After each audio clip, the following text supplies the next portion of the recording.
Bonjour à toutes et à tous, on se retrouve aujourd'hui pour aller visiter la maison qui est juste derrière là, je ne sais pas si on va la voir, dans ce cadre plutôt idyllique avec un très beau château derrière moi. Donc je pense que vous ne la voyez pas, donc je vais vous la montrer de plus près dans quelques instants. A tout de suite.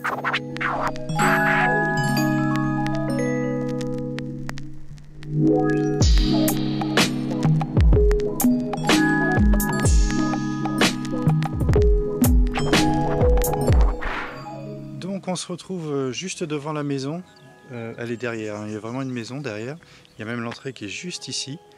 Donc pour cette maison aux platines, une petite maison sympathique qui va bien avec le thème Short Urbex. Et on va tout de suite passer dans la haie pour découvrir la façade de la maison. Hop, on en prend plein la tronche. Vous avez mon sac qui est ici. Et vous découvrez en fait qu'il y a vraiment une maison, mais qu'elle est bouffée par la végétation. Et on va tout de suite rentrer à l'intérieur avec le petit autocollant France 3. Hop. Donc un lieu que j'ai découvert il y a quelques années déjà, parce qu'elle est au pied d'un château très touristique, château que j'ai été photographié, et je suis tombé sur cette maison qui est, ma foi, plutôt sympathique. Il reste quand même pas mal d'éléments de décor. Malheureusement, je ne connaîtrai jamais son histoire. Il reste un four. Une petite friteuse. Il y a un poêle. On va aller voir la salle de bain.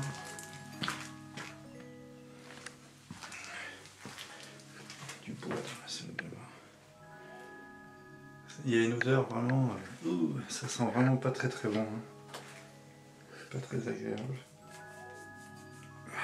Et en plus c'est rempli, mais rempli de toiles d'araignée partout. C'est assez dégueulasse. Il reste un chapeau. Voilà.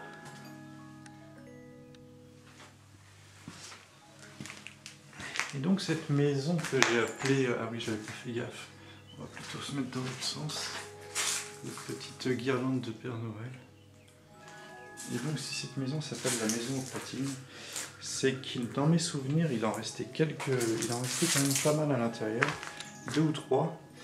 Et du coup c'est pour ça que je l'ai appelé comme ça, parce que c'est assez étonnant de tomber sur ce genre d'objet assez fréquemment. On en voit quelques-uns, mais autant sur un même lieu, c'est assez bizarre. Hop, là ça pue, mais c'est horrible. Il y a une odeur vraiment dégueulasse. Et il me semble que derrière, là, il y a aussi un plateau de vinyle. Donc est-ce qu'il appartenait aussi à une autre platine? Un petit placard derrière moi. Avec un peu de maïs, si ça tente quelqu'un.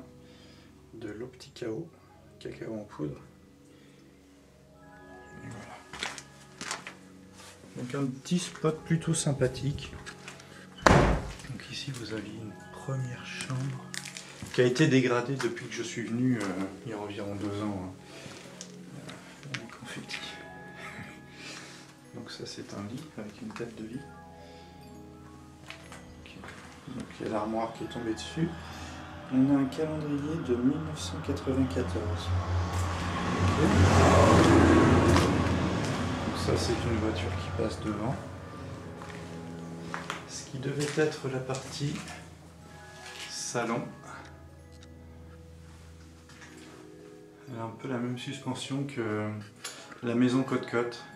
Un peu, je dirais presque que c'est la même, avec ce canapé là. Et les tables de fer à repasser.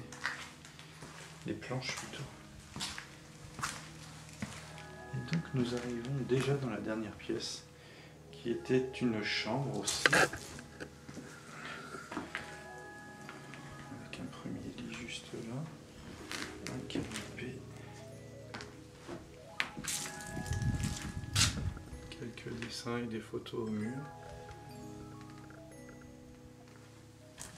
Il y a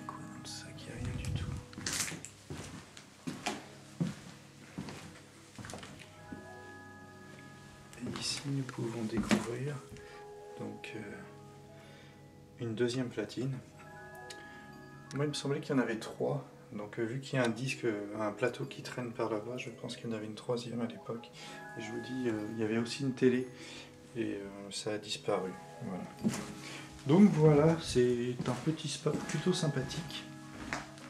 On va retourner dans la cuisine et faire la conclusion de cette visite, même si il n'y aura peut-être pas grand chose à dire. Mais voilà, un petit spot plutôt sympathique, encore assez rempli. J'ai la lampe derrière qui reste allumée. Et donc si vous souhaitez voir les photos de ce lieu, bon il n'y en aura pas non plus énormément, mais voir les photos des autres lieux aussi que j'ai pu visiter, n'hésitez pas à vous rendre sur ma page Facebook ou Instagram. Et donc je vous dis à la prochaine pour une nouvelle short urbex ou une urbex plus classique. Ciao.